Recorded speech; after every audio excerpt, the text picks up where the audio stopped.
रात के ठीक 9 बजे फैक्ट्री की आखिरी सायरन बजी और पूरा इलाका धीरे धीरे खाली होने लगा। सड़क पर पीली लाइटें जल चुकी थीं। हवा में लोहे और धुएं की वही जानी पहचानी गंध थी। और अजीब बात यह थी कि उस दिन मुझे जल्दी घर जाने का मन ही नहीं कर रहा था। मैं बस स्टॉप पर खड़ा था, लेकिन बस लेट थी, बहुत लेट। घड़ी देखी, 9:07, फिर 9:12, फिर 9:18। सड़क लगभग खाली हो चुकी थी।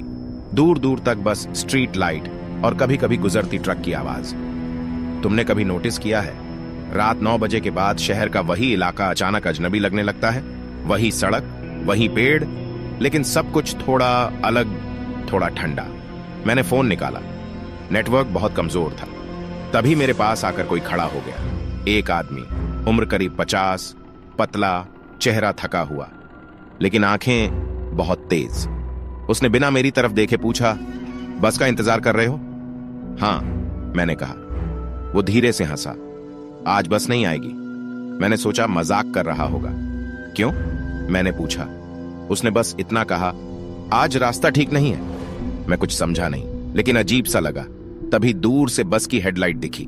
मैंने राहत की सांस ली, लेकिन वो आदमी अचानक पीछे हट गया, जैसे बस से बच रहा हो।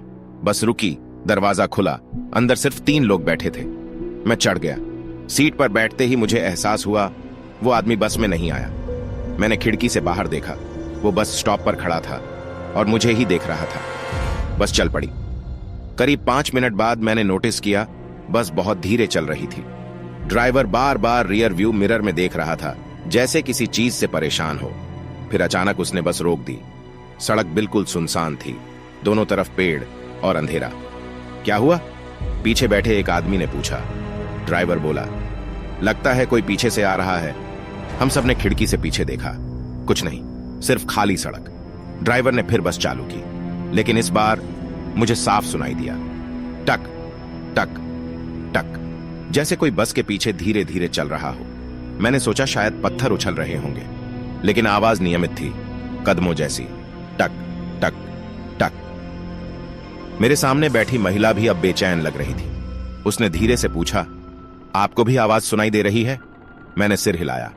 बस के अंदर अचानक ठंड बढ़ गई, जैसे खिड़की खुली हो, जबकि सब बंद था। ड्राइवर ने अचानक बस रोक दी और उतर गया। हम तीनों खिड़की से झांकते रहे।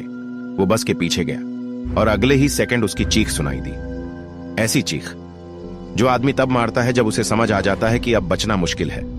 हम तीनों जम गए। कोई नीचे उतरने की हिम्मत नहीं कर रहा था। करीब 10 सेकंड बाद सब शांत। ड्राइवर वापस नहीं आया। बस का दरवाजा खुला था, बाहर अंधेरा। मेरे दिल की धड़कन इतनी तेज थी कि कानों में सुनाई दे रही थी। तुम होते तो उतरते या बस में ही बैठे रहते। पीछे बैठा आदमी धीरे से बोला, देखना पड़ेगा। वो नीचे उतरा और बस के पीछे गया। 2 सेकंड, 3 सेकंड, फिर एक भारी चीज घसीटे जाने की आवाज और फिर सन्नाटा। अब बस में सिर्फ मैं और वो महिला थे। उसने मुझे देखा, आंखों में डर साफ था। हम यहां से चलें? उसने कहा, लेकिन ड्राइवर नहीं था। बस कैसे चलती? तभी बस के दरवाजे के पास कदमों की आवाज आई, धीरे, भारी, टक टक। कोई ऊपर चढ़ रहा था। मैंने सांस रोक ली। दरवाजे में एक साया दिखा और अगले ही पल वो आदमी अंदर आया। वही बस स्टॉप वाला आदमी, वही तेज आंखें। वो मुस्कुराया और ड्राइवर की सीट पर बैठ गया। मैं सुन्न हो गया। ड्राइवर कहां है? महिला ने कांपती आवाज में पूछा। वो आदमी धीरे से बोला, उतर गया। बस चल पड़ी। मेरे हाथ ठंडे पड़ चुके थे। मैंने हिम्मत करके पूछा, आप यहां कैसे? वो बिना पीछे देखे बोला, मैं हमेशा यहीं होता हूं। बस अब उस रास्ते पर जा रही थी जो मेरे घर का रास्ता नहीं था। मैंने खिड़की से बाहर देखा। सड़क पहचान में नहीं आ रही थी। पेड़ घने होते जा रहे थे, लाइटें कम। ये बस कहां जा रही है? मैंने पूछा। वो आदमी धीरे से बोला, जहां हर कोई आखिर में जाता है। मेरी रीढ़ में ठंड दौड़ गई। तभी पीछे बैठी महिला अचानक बोली, बस रोकिए, मुझे उतरना है। वो आदमी हंसा। बस नहीं रुकी। महिला रोने लगी और तभी मुझे एहसास हुआ, बस में अब हम 2 ही नहीं थे। पीछे की सीटों पर कुछ लोग और बैठे थे। अभी तक वो खाली थीं। धीरे धीरे एक एक करके साए दिखने लगे। कोई बूढ़ा, कोई लड़का, कोई आदमी, सब चुप। सब हमें देख रहे थे। मेरी सांस अटक गई। मैंने धीरे से पूछा, ये लोग? ड्राइवर सीट पर बैठा आदमी बोला, यात्री। कहां जा रहे हैं? उसने जवाब दिया, जहां से कोई वापस नहीं आता। महिला जोर जोर से रोने लगी और तभी बस अचानक रुक गई। दरवाजा खुला, बाहर घना अंधेरा और दूर कहीं पानी बहने की आवाज। वो आदमी मुड़ा। पहली बार उसकी आंखें सीधे मेरी आंखों में पड़ी। उसने कहा, तुम उतर सकते हो? मैं हक्का बक्का रह गया। क्यों? मैंने पूछा। वो बोला, क्योंकि तुम अभी नहीं हो। मैं कुछ समझा नहीं, लेकिन डर इतना था कि मैं बस से उतर गया। दरवाजा बंद हुआ और बस अंधेरे में चली गई। मैं सड़क पर अकेला खड़ा था। कुछ सेकंड बाद मुझे दूर से सायरन की आवाज सुनाई दी, पुलिस, एम्बुलेंस। मैं आवाज की तरफ भागा और जो देखा उससे मेरे पैरों की ताकत खत्म हो गई। सड़क पर एक टूटी हुई बस खड़ी थी, लोग जमा थे, पुलिस थी और जमीन पर 3 लाशें पड़ी थीं।